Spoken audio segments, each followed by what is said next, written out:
السلام علیکم۔ پاک انفو ہب کے ساتھ میں ہوں لائبہ ظفر۔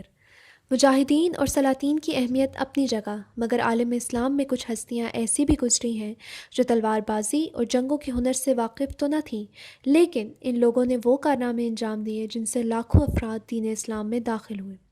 ایسی ہی ایک ہستی ہے ترکی کے صوفی شاعر یونس ایمرے۔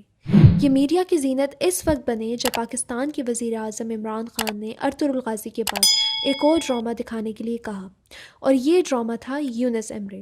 ہندوستان اور پاکستان میں رہنے والوں کے لیے شاید یہ نام نیا ہو، لیکن یونس ایمرے نامی یہ شاعر وسطی ایشیا، مشرقی یورپ اور ترکی کے لوگوں کے دلوں میں بستے ہیں۔ مسلمان جلال الدین رومی کو بہت بڑا شاعر سمجھتے ہیں، کیونکہ ان کی کتابیں مشرق اور مغرب میں آج بھی بیسٹ سیلر ہیں، لیکن آپ کو پتہ نہیں ہے کہ ترکی کے لوگ یونس ایمرے کو مولانا رومی سے بڑا شاعر جانتے ہیں، جو تقریباً 700 سال سے ترکی کے لوگوں کے محبوب ہیں۔ ارطغرل غازی اور یونس ایمرے کا دور تقریباً ایک ہی ہے۔ 13ویں صدی عیسوی میں جب ارطغرل غازی اسلامی حکومت بنانے میں مصروف تھا، اسی وقت یونس ایمرے اپنا کام کر رہا تھا۔ ایک شریعت یعنی وہ لوگ جو علماء ظاہر کہلاتے ہیں اور ظاہری علوم پر مہارت رکھتے ہیں، اور ایک اہل طریقت ہیں جو صوفیہ کہلاتے ہیں، وہ دنیا کے آسائشوں کو ترک کر کے روحانی علوم کے حصول میں مشغول رہتے ہیں۔ یونس ایمرے کی زندگی بھی طریقت کے گرد گھومتی نظر آتی ہے۔ یونس ایمرے اپنے علم اور محنت کے ذریعے قاضی کے عہدے تک جا پہنچتے ہیں۔ اس عہدے پر یونس ایمرے کو ساری آسائشوں سے نوازا جانا تھا، لیکن پھر ایسا کیا ہوا کہ جن آسائشوں کو دنیا روتی ہے، یونس ایمرے اس زندگی کو چھوڑ کر چلے جاتے ہیں اور کہیں دور ایک فقیر کی درگاہ میں رہنا شروع کر دیتے ہیں۔ یونس ایمرے اس فقیر کے لیے سارا دن جنگل سے لکڑیاں اکٹھی کرتے اور اس کی درگاہ پر جھاڑو دیتے نظر آتے۔ ایسا کیا ہوا کہ کتابوں کو حفظ کرنے والا یہ انسان ہمیشہ کے لیے خاموش ہو گیا؟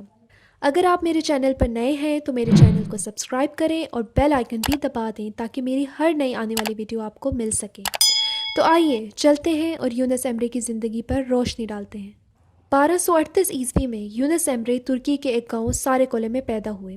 آپ کے والد ایک غریب کسان تھے، لیکن انہی دنوں اناتولیا میں پڑنے والے سخت ترین قحط نے یونس ایمرے اور ان کے خاندان کو روزی روٹی سے محروم کر دیا۔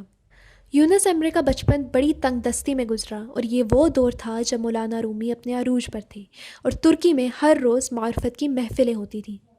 اس وقت یونس ایمرے دنیاوی علوم کے حصول اور ایک سرکاری عہدے کے لیے کوشاں تھے تاکہ اپنی خاندانی غربت کا خاتمہ کر سکیں۔ دنیاوی حصول حاصل کرنے کے بعد ایک شہر کے قاضی مقرر ہوئے۔ اپنے درست فیصلوں کی وجہ سے کافی مقبول ہوئے۔ ایک دن کمرۂ عدالت میں یونس ایمرے کی ملاقات صوفی چرواہے طاق طوق سے ہوئی، جو کسی الزام میں سزا کاٹ رہے تھے اور یونس ایمرے کے سامنے پیش کیے گئے۔ اس مقدمے کے سلسلے میں یونس ایمرے کی صوفی طاق طوق سے کافی ملاقاتیں ہوئیں۔